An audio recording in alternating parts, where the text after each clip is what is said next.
Well, it's late at night. I don't know if you can see me, but welcome back to the channel.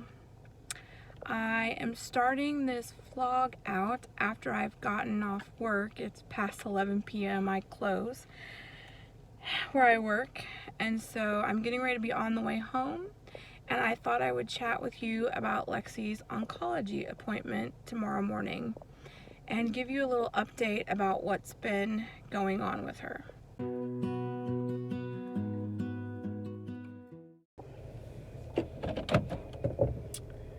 So hopefully you can see me and hear me where I've got you. Sometimes the street lights will illuminate me as I drive home. But tomorrow is Lexi's last oncology appointment. The other significant thing we are going to discuss with the oncologist tomorrow, it pertains to Lexi's emotional health. So she has been having some terrible anxiety. Treatment in and of itself, I think, made her very anxious and she was emotional. But even off treatment, there was a lot of changes. We moved to a new house. And she's always had trouble sleeping, and we were using melatonin for a long time on treatment, but taking too much melatonin for long periods of time can actually disrupt your body's natural production of melatonin, so we know that's not a band-aid we can use forever. So when treatment was over, we weaned her off of the melatonin. However, recently we've had to put her back on it.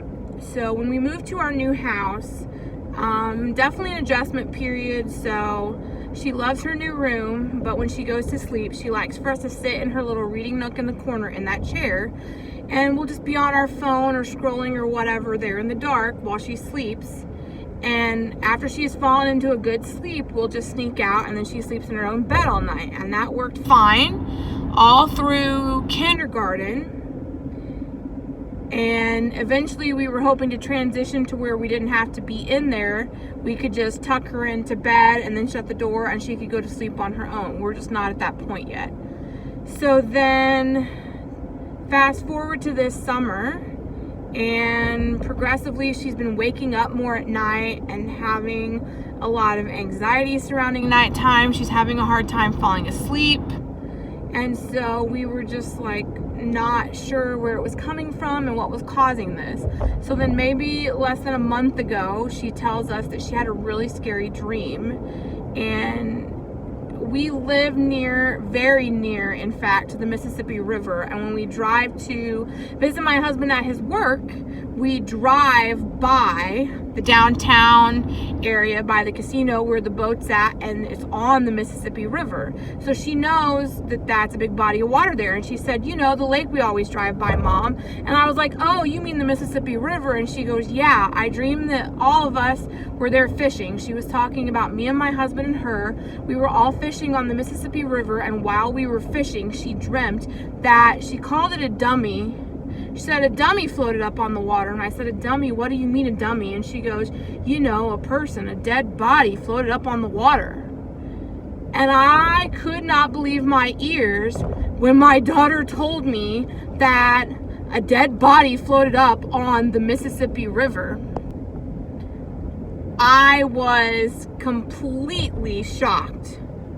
So I don't know where she could have gotten that from. I just don't have any idea. And so that is one of the things that's causing her anxiety overnight, is she had this terrible dream.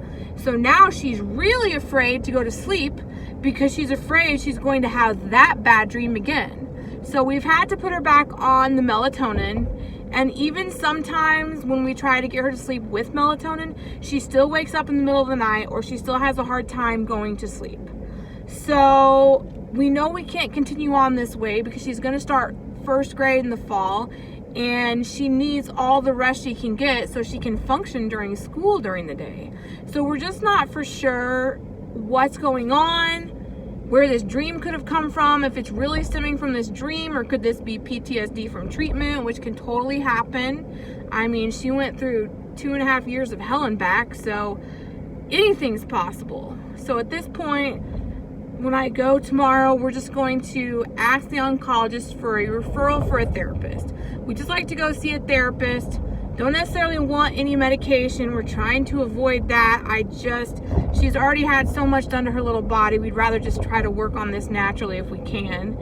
So we're hoping that maybe if we could get a referral to a really good children's therapist.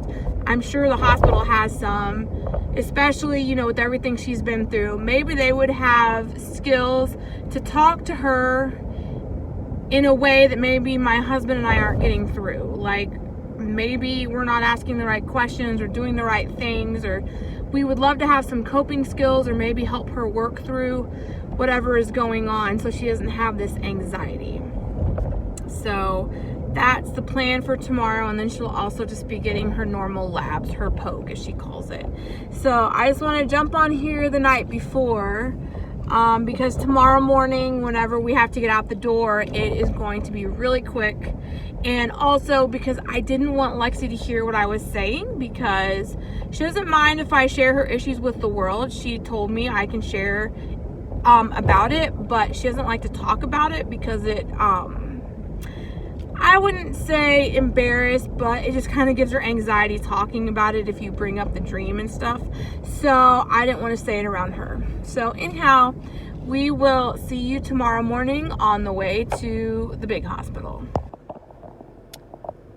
Well, it is the next morning. I got Lexi here with me, and we are headed to get our pre-poke pancake, aren't we? So we're gonna get some pancakes and then get on the road.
Show Daddy what a good job you can do, okay? He told me he wanted to see how good of a job you did.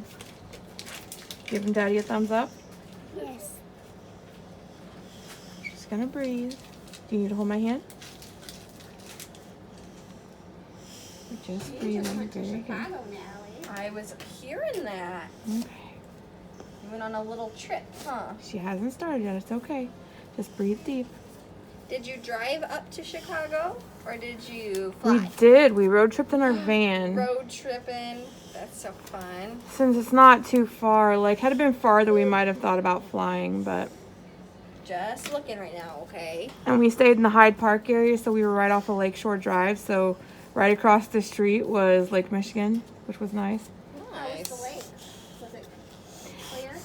Just looking. It's all right, No, yeah. it's It was okay, pretty it's good. okay. They were Just- really busy because that just weekend was looking. going to be their big sailing regatta. Apparently people come from all over the world to like sail in this race on Lake Michigan. And they, like, all the little cottages were rented out, and so there was like tons of traffic. You're doing good. Hey, just breathe. Look at me. Look at me. Just breathe. Show Daddy how strong you are. Just breathe. All done. Just breathe.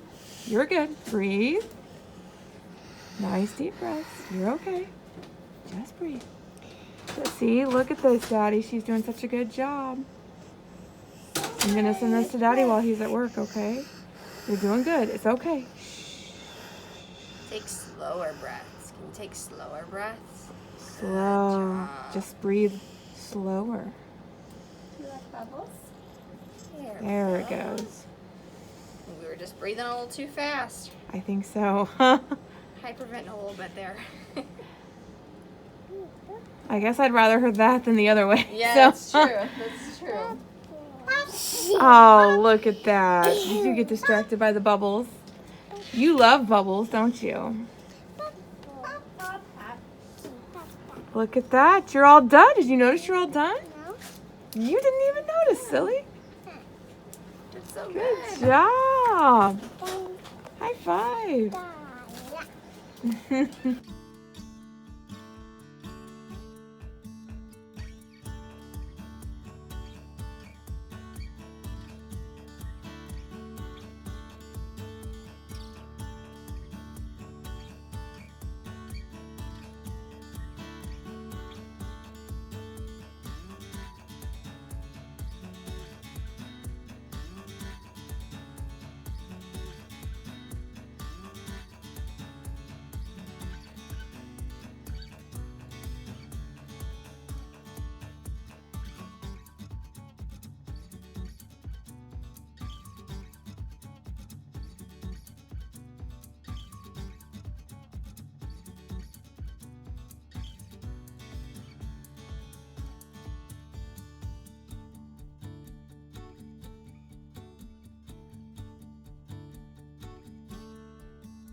We just made it out to the car after seeing the oncologist.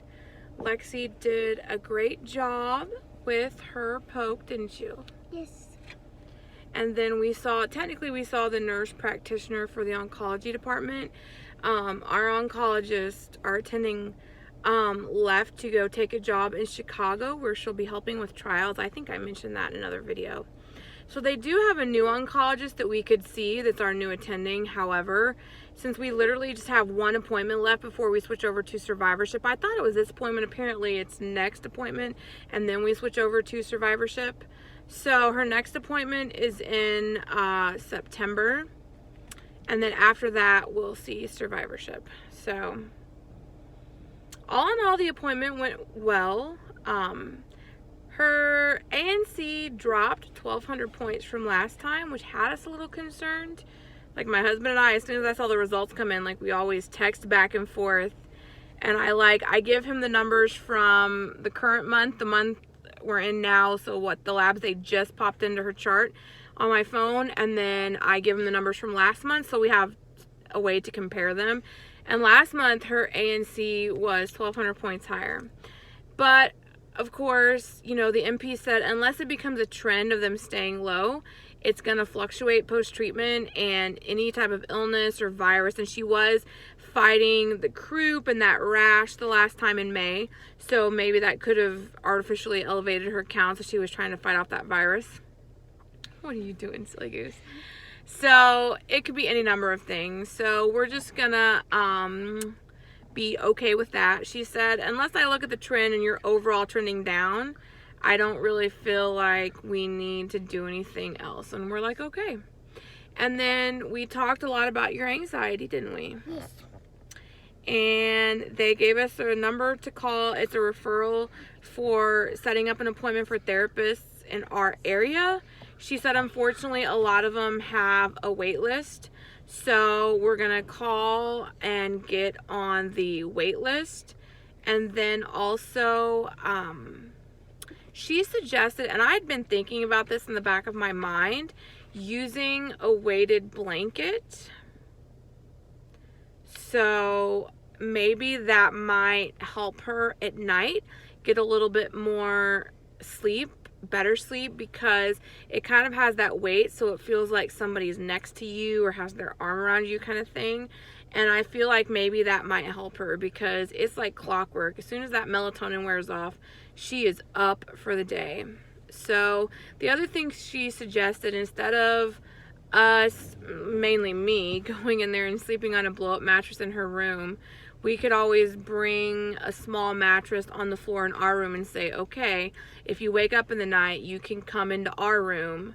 So that Brian and I can still sleep in our beds and get our own sleep, but we don't know. We're gonna just figure some things out here. But she definitely said that things can be worse in the summer when it was better during the school year because kids thrive on a routine.